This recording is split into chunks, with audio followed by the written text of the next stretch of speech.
Hello বন্ধুরা, চলে আসলাম আবার একটি নতুন রান্না নিয়ে। এখানে 850 গ্রাম মাংস আছে।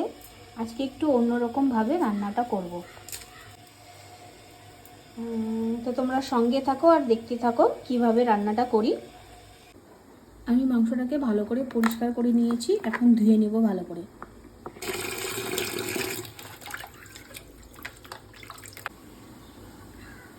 এখানে দুটো গোটা রসুন আছে, আর শুকনো লঙ্কাগুলো আগের থেকে আমি জলে ভিজিয়ে রেখেছিলাম। 5টা শুকনো লঙ্কা দিয়ে দেব। আর নিয়েছি 1 চামচের মতো গোটা জিরে। এখানে আমি 3টা পেঁয়াজ নিয়েছি, পেঁয়াজ 3টা কেটে নেব।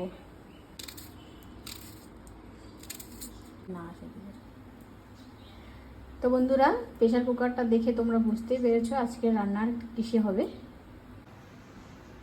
আমার কুকার গরম হয়ে গেছে, আমি এখন তেল দিয়ে দেব। সোমবারে দেব আমি জিরে, আর দেব গরম মশলা। গরম মশলার মধ্যে নিয়েছি দারচিনি, এলাচ আর লং।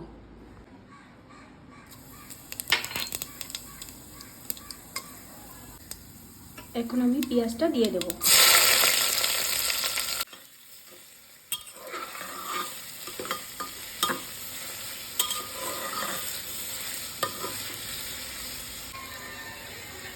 আমি এখানে 3টাই কাঁচা লঙ্কা দিয়েছি, কারণ কি আগে আমি 5টা শুকনো লঙ্কা দিয়েছেন, বেশি লঙ্কা দিলে ঝাল হবে, যার জন্য।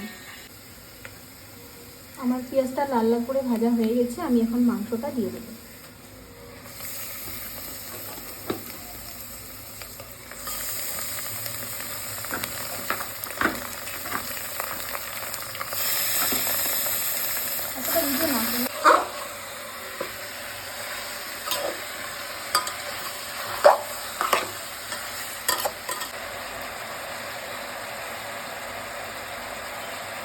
এখানে আমি 1.5 চামচের মতো লবণ দিয়ে দিচ্ছি।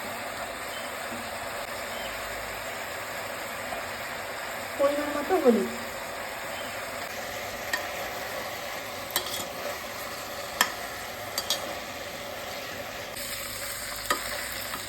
আমার মাংসটা ভাজা ভাজা হয়ে গেছে, আমি মশলাটা দিয়ে দেবো।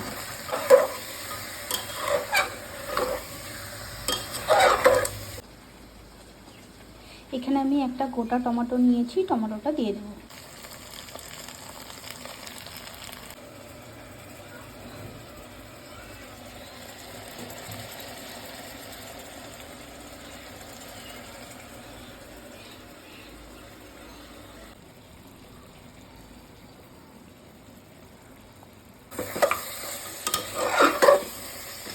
মাংসটা কষা কষা হয়ে গেলে আর একটু জল দিয়ে দেবো নাকি?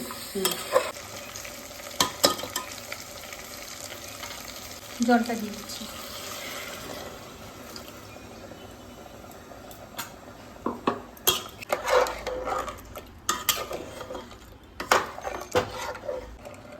প্রেসার কুকারের ঢাকনাটা লাগিয়ে দিয়ে 3 থেকে 4টা সিটি হলে তারপর নামিয়ে নেব।